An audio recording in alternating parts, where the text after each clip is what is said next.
ইংরেজি দ্বিতীয় পত্র গ্রামার ক্লাসে সবাইকে স্বাগতম। আজকে আমাদের টপিক হচ্ছে নাউন অ্যান্ড ইটস ক্লাসিফিকেশন। আমরা জানি নাউন হচ্ছে কোনো কিছুর নামকে বোঝায়, অর্থাৎ যে শব্দ দ্বারা কোনো ব্যক্তি, বস্তু, স্থান, গুণ বা প্রাণী বা যে কোনো কিছুর নাম বোঝায় তাকে নাউন বলা হয়। অর্থাৎ সহজ কথায় যার নাম আছে সেটাই নাউন। ঠিক আছে?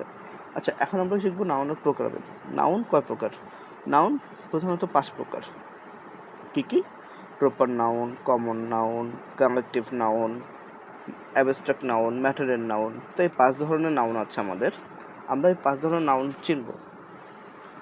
5 ধরনের মধ্যে আমরা যদি বলতে পারি যে প্রপার নাউন, কমন নাউন কীভাবে বোঝায়? প্রপার নাউন হচ্ছে কোনো নির্দিষ্ট নাম, কমন নাউন হচ্ছে সাধারণ নাম, কালেকটিভ নাম হচ্ছে একটা সংগঠন বা দল বা জাতির নাম, অ্যাবস্ট্রাক্ট নাম হচ্ছে কোনো গুণ বা ভাব, আর ম্যাটারের নাম হচ্ছে উপাদান বা বস্তু।